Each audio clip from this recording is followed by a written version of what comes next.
students, this is Juhi Singh from Minerva Public School. Today I am going to start a chapter of class 7 science. The name of the chapter is nutrition in plants. इस chapter में हम लोग plants के nutrition के बारे में पढ़ेंगे. That means जो पौधे हैं उनको पोषण कैसे मिलता है. तो स्टार्ट करते हैं. Nutrition, the process of taking food by an organism as well as the utilization of this food by the organism is called nutrition. Nutrition क्या है, पोषण क्या है? वो प्रोसेस जिसमें कि एक जीव है वो फूड को ग्रहण करता है, भोजन खाता है और साथ ही उस फूड को यूटिलाइज करता है. दैट मीन्स उसको यूज़ करता है, उसका इस्तेमाल करता है. तो इसी को बोलते हैं न्यूट्रिशन.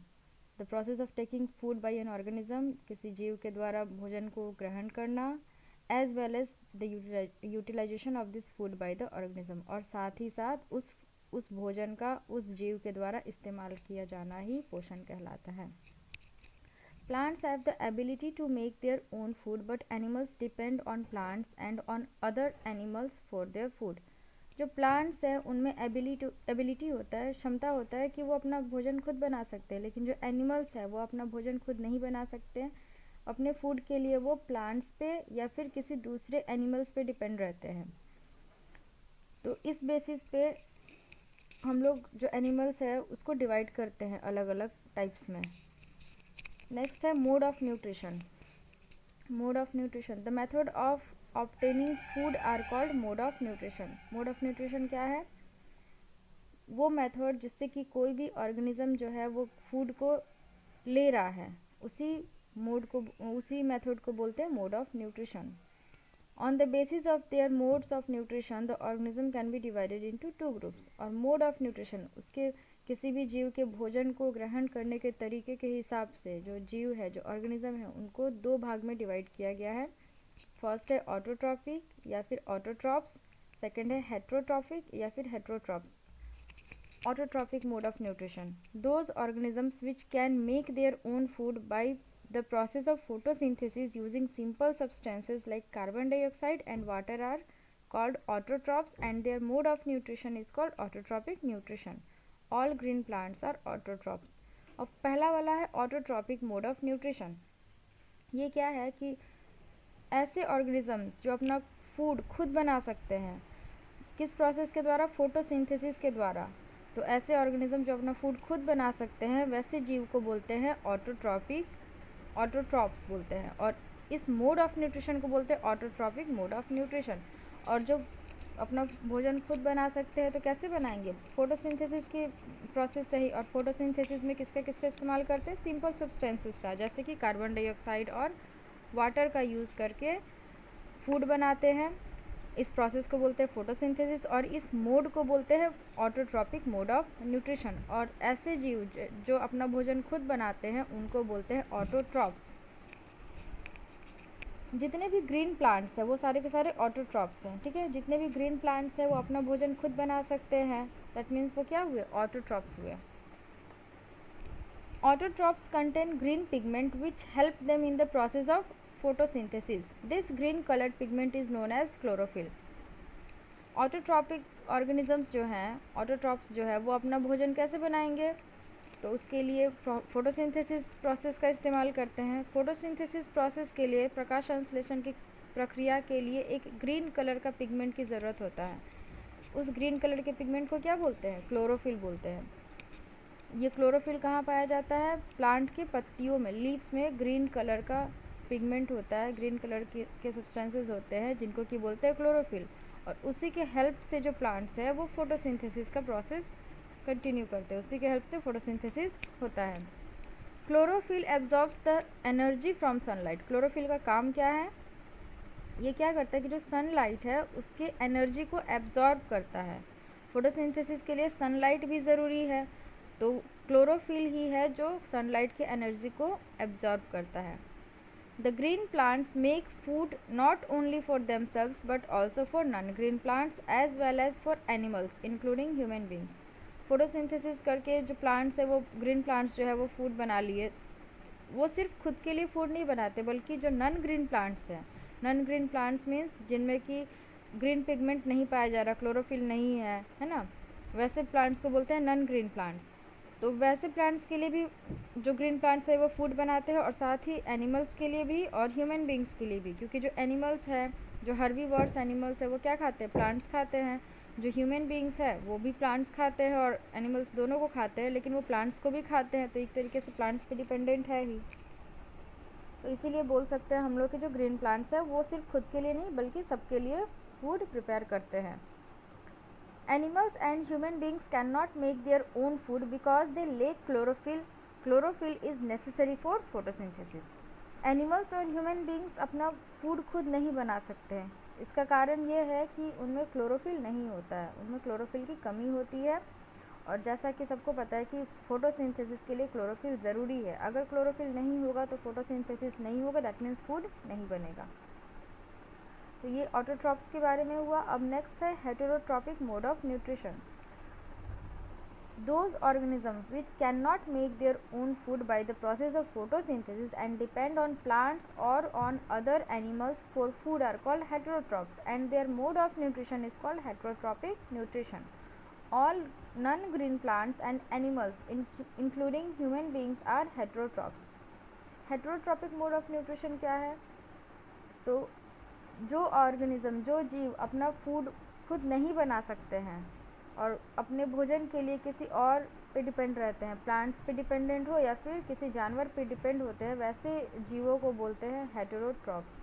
और इनका जो मोड ऑफ न्यूट्रिशन है, इनका जो न्यूट्रिशन लेने का तरीका है, इस मोड को बोलते हैं हेटेरोट्रॉपिक न्यूट्रिशन। जितने भी नॉन ग्रीन प्लांट्स हैं जिनमें कि क्लोरोफिल नहीं पाया जाता है, और जो एनिमल्स हैं, साथ ही साथ ह्यूमन बींग्स, इन सब में क्लोरोफिल नहीं पाया जाता है, ये अपना फूड खुद नहीं बनाते हैं, इसलिए ये सारे के सारे हेटेरोट्रॉप्स हुए हैं। नेक्स्ट है photosynthesis, food making process in plants. अब जो ऑटोट्रॉप्स है वो अपना फूड खुद बनाते हैं, फोटोसिंथेसिस के प्रोसेस है, तो वो प्रोसेस के बारे में हम लोग को पढ़ना है। फोटोसिंथेसिस दैट मीन्स प्रकाश संश्लेषण। The process by which green plants make their own food like glucose from carbon dioxide and water using sunlight energy in presence of chlorophyll is called photosynthesis. वो क्रिया जिसके द्वारा जो हरे पौधे हैं अपना भोजन खुद बनाते हैं, और वो भोजन क्या है, ग्लूकोज। किससे बनाएंगे, कार्बन डाइऑक्साइड और वाटर का इस्तेमाल करके, साथ में सनलाइट की एनर्जी और क्लोरोफिल का यूज़ करके वो अपना भोजन खुद बनाते हैं। तो इसी प्रोसेस को बोलते हैं फोटोसिंथेसिस। फोटोसिंथेसिस वो प्रोसेस है जिसमें कि जो ग्रीन प्लांट्स है वो कार्बन डाइऑक्साइड, वाटर, सनलाइट और क्लोरोफिल का यूज़ करके फूड बनाते हैं। तो इसी प्रोसेस को बोलते हैं फोटोसिंथेसिस। अब वर्ड इक्वेशन दिया हुआ है फोटोसिंथेसिस का। Carbon dioxide from air plus water from soil, arrow sunlight chlorophyll, glucose और carbohydrate food plus oxygen goes into air. जैसा हम लोग जानते हैं कि कार्बन डाइऑक्साइड और वाटर इन दोनों का यूज़ होता है फोटोसिंथेसिस के प्रोसेस में। तो कार्बन डाइऑक्साइड कहाँ से आता है, फ्रॉम एयर। एयर में कार्बन डाइऑक्साइड गैस होता है जिसको कि जो प्लांट्स है वो लेते हैं। साथ में वाटर कहाँ से आता है, सॉइल से। प्लांट्स के जो रूट्स हैं वो सॉइल से वाटर को एब्जॉर्ब करते हैं, और सनलाइट की एनर्जी को क्लोरोफिल एब्जॉर्ब करता है। तो ये सारी चीज़ें मिल के क्या बनाती है, फूड प्लस ऑक्सीजन। फूड में क्या बनता है, ग्लूकोज, जो कि एक कार्बोहाइड्रेट है, और जो ऑक्सीजन प्रिपेयर होता है वो फिर वापस एयर में चला जाता है। तो ये है word equation, carbon dioxide plus water, arrow sunlight chlorophyll, glucose plus oxygen. Chlorophyll is found in the leaves of the green plants. Chlorophyll कहाँ पाया जाता है, ग्रीन प्लांट्स के पत्तियों में पाया जाता है, लीव्स में। So green plants are called the food factories of plants. तो हम लोग बोल सकते हैं कि जो ग्रीन प्लांट्स के जो लीव्स हैं वो क्या है, फूड फैक्ट्रीज है ना। ग्रीन प्लांट्स के जो लीव्स होते हैं वहाँ पे फूड बन रहा है, तो वो क्या है, फूड फैक्ट्रीज है। Other non green parts of the plant are not capable of making food as they lack chlorophyll. और प्लांट के जो दूसरे नॉन ग्रीन पार्ट्स हैं, मतलब कि जो ग्रीन कलर के नहीं है, जिनमें क्लोरोफिल नहीं पाया जाता है, वो फूड नहीं बना सकते हैं क्योंकि उनमें क्लोरोफिल नहीं होता है। सिर्फ वहीं पे फूड बनेगा जहाँ पे क्लोरोफिल होगा, और क्लोरोफिल कहाँ रहता है, लीव्स में रहता है। इसीलिए फूड प्रिपेयर कहाँ होता है, लीव्स में होता है. In the process of photosynthesis, firstly a simple carbohydrate glucose is formed as food. This glucose then get converted into a complex carbohydrate called starch. जो फोटोसिंथेसिस का प्रोसेस है उसमें सबसे पहले क्या बनता है, ग्लूकोज बनता है. ग्लूकोज एक सिंपल कार्बोहाइड्रेट है लेकिन कैसा, सिंपल कार्बोहाइड्रेट. तो ये सबसे पहले बनेगा और ये जो ग्लूकोज है वो फिर कन्वर्ट हो जाता है स्टार्च में. स्टार्च भी एक कार्बोहाइड्रेट है लेकिन ये कॉम्प्लेक्स कार्बोहाइड्रेट है, जटिल कार्बोहाइड्रेट. ठीक है, तो सबसे पहले ग्लूकोज बनेगा, उसके बाद वो किस में कन्वर्ट हो जाता है, स्टार्च में कन्वर्ट हो जाता है. This starch gets stored as food in the various parts of the plant including leaves. और ये जो स्टार्च बना अब वो कहाँ स्टोर हो जाता है, प्लांट के वेरियस पार्ट्स में जाके, अलग अलग भागों में जाके स्टोर हो जाता है, साथ में लीव्स में भी जाके स्टोर हो जाता है. Some of the glucose also get converted into other type of plant food such as fats, oils, proteins, vitamin. और जो कुछ ग्लूकोज होते हैं वो दूसरे तरह के फूड में भी कन्वर्ट हो सकते हैं, जैसे कि और किस तरह के फूड में, फैट्स में, ऑयल्स में, प्रोटीन्स में और विटामिन में. तो जो ग्लूकोज है वो स्टार्च भी बनता है और स्टार्च जाके प्लांट के अदर पार्ट्स में जाके स्टोर होता है, लीव्स में भी स्टोर हो जाता है. और जो ग्लूकोज है वो दूसरे फूड में भी कन्वर्ट हो सकता है, जैसे कि फैट में स्टोर हो जाता है, फैट में कन्वर्ट हो जाता है, ऑयल्स में, प्रोटीन्स में और विटामिन में. ये तो हुआ फोटोसिंथेसिस के बारे में. अब नेक्स्ट है कि उसका प्रोसेस एक डायग्राम के थ्रू शो किया हुआ है. Diagram to show the process of photosynthesis. यहाँ पे एक लीफ का डायग्राम है और इसके थ्रू शो किया गया है फोटोसिंथेसिस का प्रोसेस. तो लीफ के मिडल में दिख रहा होगा chlorophyll plus water, arrow, glucose plus oxygen. तो क्लोरोफिल लीव्स में ही प्रेजेंट होते हैं, ग्रीन पिगमेंट होता है, उसी को बोलते हैं क्लोरोफिल, वो पत्तियों में ही प्रेजेंट होते हैं. प्लस वाटर, वाटर देखो कहाँ से आ रहा है, फ्रॉम सॉइल थ्रू एब्जॉर्प्शन, है ना. और जो वाटर है वो कहाँ आ रहा है, कहाँ से आ रहा है, फ्रॉम सॉइल, मिट्टी से आ रहा है. प्लांट के जो रूट्स है वो मिट्टी से वाटर को एब्जॉर्ब कर ले रही है और लीव्स तक पहुँचा दे रही हैं.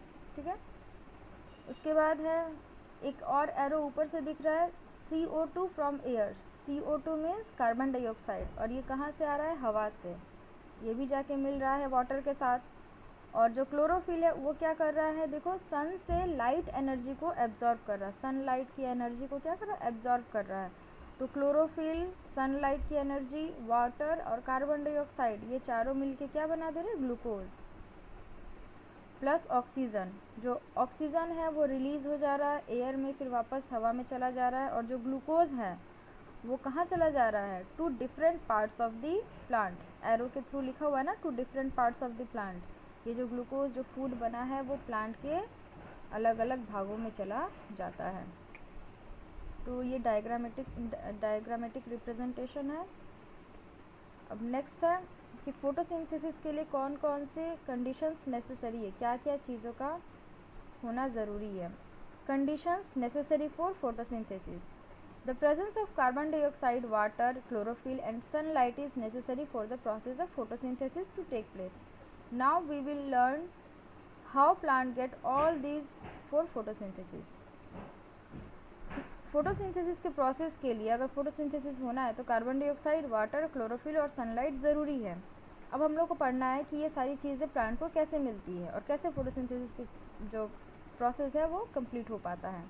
तो सबसे पहले फर्स्ट नंबर है, how the plant get carbon dioxide. Plant को कार्बन डाइऑक्साइड कहाँ से मिलता है. The plant get carbon dioxide gas from the air. कहाँ से मिलता है, एयर से मिलता है carbon dioxide. The plant take in this gas through stomata. Plant जो है वो इस गैस को अपने बॉडी के अंदर, प्लांट की बॉडी के अंदर कैसे लेगा, स्टोमाटा के थ्रू. अब स्टोमाटा क्या है, the tiny pores present on the surface of leaves is called stomata.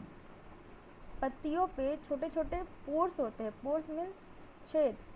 पत्तियों पे बहुत सारे छोटे छोटे पोर्स होते हैं जिसको कि बोलते हैं स्टोमाटा. और इसका काम क्या होता है, गैस को अंदर लेना और बाहर निकालना, take in and give out. तो ये कार्बन डाइऑक्साइड गैस को प्लांट के बॉडी के अंदर लेता है. जो कार्बन डाइऑक्साइड गैस है इसी पोर्स के थ्रू, इसी छेद के थ्रू प्लांट के अंदर जाता है। Each stomatal pore is surrounded by guard cells. जो स्टोमेटा का जो पोर होता है, स्टोमेटा का जो छेद है उसको बोलते हैं स्टोमेटल पोर। तो ये किससे घिरा हुआ रहता है? गार्ड सेल्स से। These guard cells controls the opening and closing of stomatal pore. और ये जो गार्ड सेल्स है इनका फंक्शन क्या, इनका काम क्या है? ये स्टोमेटल पोर के ओपनिंग और क्लोजिंग को कंट्रोल करते हैं कि कब स्टोमेटा का पोर खुलेगा और कब बंद होगा। स्टोमेटल पोर जो है वो ओपन भी हो सकता है, क्लोज भी हो सकता है। ज़रूरत पड़ने पे वो ओपन होता है और ज़रूरत पड़ने पे क्लोज होता है। तो इसको कंट्रोल कौन करता है? Guard cells. The stomata opens when carbon dioxide is to be taken in and when oxygen is to be released, otherwise they remain closed। और जो स्टोमेटा का जो पोर है वो कब ओपन होता है? जब कार्बन डाइऑक्साइड गैस को बॉडी के अंदर लेना होता है और ऑक्सीजन गैस को बाहर निकालना होता है, तभी यही दो कंडीशन में जो स्टोमेटल पोर है वो ओपन होता है और बाकी समय ये बंद रहता है। अब यहाँ पे डायग्राम है स्टोमेटा का, दो डायग्राम्स दिया हुआ है, एक है ओपन स्टोमेटा और दूसरा है क्लोज्ड स्टोमेटा। तो ओपन स्टोमेटा में तुम लोगों को दिख रहा होगा कि बीच में होल दिख रहा है, बीच में पोर एक दिख रहा है, छोटा सा छेद दिख रहा है जिसको कि बोलते हैं स्टोमेटल पोर। और जो दूसरा डायग्राम है क्लोज्ड स्टोमेटा में कोई भी होल नहीं दिख रहा है। उस जो फर्स्ट वाला है ओपन स्टोमेटा, उसमें देखो उस पोर के किनारे किनारे बीन शेप्ड के स्ट्रक्चर्स है जिनका नाम क्या है? Guard cells. तो जब ये एक दूसरे के से दूर जाते हैं तो ये ओपन हो जाता है स्टोमेटा, और जब एक दूसरे के पास आते हैं, नज़दीक एकदम आ जाते हैं, तो ये क्लोज हो जाता है। तो ये गार्ड सेल्स क्या करते हैं? इसके ओपनिंग और क्लोजिंग को कंट्रोल करते हैं। और साथ में गार्ड सेल्स पे छोटे छोटे ग्रीन कलर के तुम लोग को पिगमेंट्स दिख रहे हैं, उनको बोलते हैं क्लोरोप्लास्ट, ठीक है, जिसमें कि क्लोरोफिल रहता है। अब नेक्स्ट है how plants get water. Carbon dioxide तो मिल गया, वाटर कैसे मिलेगा? The plant get water from the soil. Water present in the soil is absorbed by the roots of the plant and then transported to the leaves through xylem. Xylem is the tiny pipe-like vessels which transport water from the roots of the plant to the leaves. Plant को water कहाँ से मिलता है? Soil से मिलता है। मिट्टी के अंदर जो वाटर प्रेजेंट होता है, मिट्टी में जो वाटर प्रेजेंट होता है उसको रूट्स क्या करते हैं? एब्जॉर्ब कर लेते हैं और ट्रांसपोर्ट कर देते हैं पौधे के हर एक पार्ट तक, है ना, पौधे के हर एक पार्ट तक, और लीव्स तक भी उसको पहुंचा देते हैं, क्योंकि लीव्स में जाएगा वाटर तभी तो फोटोसिंथेसिस का प्रोसेस होगा। तो रूट्स एब्जॉर्ब करने का काम करते हैं वाटर को, और लीव्स तक पहुंचाने का काम कौन करते हैं? जाइलम। अब जाइलम क्या है? Xylem is the tiny pipe like vessels which transport water from the roots of the plant to the leaves. Xylem जो है छोटे छोटे पाइप के जैसे स्ट्रक्चर्स होते हैं जो कि वाटर को रूट से लेकर के लीव्स तक पहुंचाने का काम करते हैं। ये पूरे प्लांट के बॉडी में होते हैं जाइलम, छोटे छोटे पाइप के जैसे स्ट्रक्चर्स होते हैं। Plant also need minerals to make food other than carbohydrates. Plants need nitrogen mineral to make protein. Plant get these minerals from the soil. These minerals remain dissolved in water. When roots absorb the water, then these dissolved minerals also get transported with water and reach to the leaves of plant with water through xylem vessels. Plants को water के साथ साथ minerals की भी ज़रूरत होती है। Minerals की ज़रूरत इसलिए होती है क्योंकि वो कार्बोहाइड्रेट के अलावा और भी तरह के फूड बनाते हैं, जैसे कि प्रोटीन बनाते हैं। एक एग्जाम्पल भी है, जो नाइट्रोजन मिनरल है उसका इस्तेमाल करके प्लांट्स प्रोटीन बनाते हैं, ठीक है। तो अदर टाइप के फूड बनाने के लिए मिनरल्स की ज़रूरत है। तो मिनरल्स कहाँ से मिलेंगे प्लांट्स को? तो मिनरल्स मिलते हैं मिट्टी से ही। मिट्टी में मिनरल्स होते हैं बहुत सारे। तो प्लांट्स जब वाटर को एब्जॉर्ब करते हैं, प्लांट्स के जो रूट्स हैं जब वाटर को एब्जॉर्ब करते हैं, तो उस वाटर के साथ साथ उसमें घुले हुए मिनरल्स भी वाटर के साथ साथ प्लांट के बॉडी में एब्जॉर्ब हो जाते हैं। और जैसे जैसे वाटर जो है वो लीव्स तक जाता है, वैसे साथ में वाटर के साथ साथ जो मिनरल्स है वो भी लीव्स तक पहुंच जाते हैं और फिर वहाँ पे फूड प्रिपेयर होता है। थर्ड है the role of chlorophyll in photosynthesis. Chlorophyll का क्या रोल है फोटोसिंथेसिस के प्रोसेस में, उसका क्या काम है? Chlorophyll is green pigment present in leaves. Due to this pigment, the color of leaf is green. The chlorophyll absorbs the light energy from the sun and supplies this energy to the leaves to make food. This energy is used to combine carbon dioxide and water to make glucose. Chlorophyll green pigment है जो कि leaves में पाया जाता है, और इसी green colour के पिगमेंट के कारण जो पत्तियां हैं, जो लीव्स है, उसका कलर ग्रीन होता है। अगर ये ग्रीन पिगमेंट ना रहे तो लीव्स का कलर ग्रीन नहीं होगा। क्लोरोफिल क्या करता है, सन से लाइट एनर्जी को एब्जॉर्ब करता है और इस एनर्जी को कहाँ दे देता है, लीव्स को दे देता है फूड बनाने के लिए। और लीव्स जो है इस एनर्जी का, लाइट एनर्जी का इस्तेमाल किस चीज़ में करती है, कार्बन डाइऑक्साइड और वाटर को कंबाइन करने के लिए, दोनों को मिलाने के लिए करती है, और दोनों के मिलने से क्या बनता है, ग्लूकोज बनता है। Chlorophyll is present in every leaf of the plant in the form of hundreds of tiny structure called chloroplast. Chlorophyll जो है हर लीफ में पाया जाता है प्लांट के, किस रूप में, क्लोरोप्लास्ट के रूप में। स्टोमाटा वाले स्ट्रक्चर में क्लोरोप्लास्ट था ना, तो उसी के फॉर्म में जो क्लोरोफिल है वो हर लीफ में पाया जाता है। Fourth, role of sunlight in photosynthesis. Sunlight का क्या इस्तेमाल होता है फोटोसिंथेसिस की प्रोसेस में। The light energy of the sun is absorbed by the chlorophyll. This light energy is converted into chemical energy in the leaves. This chemical energy gets stored in the form of food in plants' body. Since all the food on the earth is made by utilizing solar energy, therefore sun is the ultimate source of energy for all living organism. जो sunlight है, sunlight को absorb कौन करते हैं, chlorophyll, और इस light को absorb करने के बाद ये लीव्स को दे देते हैं। लीव्स में ये जो एनर्जी है वो लाइट एनर्जी से केमिकल एनर्जी में चेंज हो जाता है, ठीक है, लाइट एनर्जी से केमिकल एनर्जी में चेंज हो जाता है, और ये जो केमिकल एनर्जी है वो प्लांट की बॉडी में स्टोर हो जाता है फूड के रूप में। तो जैसे कि हम लोग जानते हैं कि जो फूड है, अर्थ पे जितने भी फूड है वो किस चीज़ के इस्तेमाल से बन रहे हैं, सोलर एनर्जी, क्योंकि प्लांट्स जो है वो सोलर एनर्जी यानी कि सन की एनर्जी का इस्तेमाल करके ही फूड बना रहे हैं, है ना। और जो प्लांट्स है वो उसके ऊपर तो सब कोई डिपेंडेंट है। तो एक तरीके से बोला जा सकता है कि सन जो है वो अल्टीमेट सोर्स ऑफ एनर्जी है, ठीक है, क्योंकि सन से ही एनर्जी लेके अर्थ पे जो कुछ भी हो रहा है, वो जो कुछ भी होता है वो हो रहा है। तो हम लोग बोल सकते हैं कि सन जो है वो अल्टीमेट सोर्स ऑफ एनर्जी है जितने भी लिविंग ऑर्गेनिज्म है सबके लिए। अब यहाँ पे डायग्राम शो किया हुआ है, देखो एक पॉट है, उसमें ग्रीन प्लांट है, ग्रीन लीव्स है उसके, उसमें लीफ का स्ट्रक्चर दिखाया हुआ है, लीफ के अंदर का। तो यहाँ पे क्लोरोफिल दिख रहा है तुम लोग को, क्लोरोफिल डॉटेड डॉटेड स्ट्रक्चर्स है ग्रीन कलर के, उनको बोलते हैं क्लोरोफिल, ये लीव्स में प्रेजेंट होते हैं। फिर से गार्ड सेल्स दिख रहा है, दो अलग अलग सेल्स हैं, इनके बीच में जगह खाली है, तो ये जो दो अलग अलग सेल्स हैं इनको गार्ड सेल्स बोलते हैं, और ये जो इनके बीच में जो जगह खाली है उसको बोलते हैं स्टोमेटल पोर, ठीक है। उसी के थ्रू जो एयर है वो अंदर जाता है और फिर बाहर निकलता है। लीफ जो है कार्बन डाइऑक्साइड गैस को लीफ के अंदर लेते हैं और ऑक्सीजन गैस को बाहर निकालते हैं इसी पोर के थ्रू। और यहाँ पे स्टोमाटा का एक स्ट्रक्चर दिया हुआ है जिसमें गार्ड सेल्स और स्टोमेटल ओपनिंग को दिखाया गया है। अब इसके बाद का जो टॉपिक है वो नेक्स्ट वीडियो में हम लोग कंटिन्यू करेंगे, तब तक इसको नोट करके लर्न करते जाना है।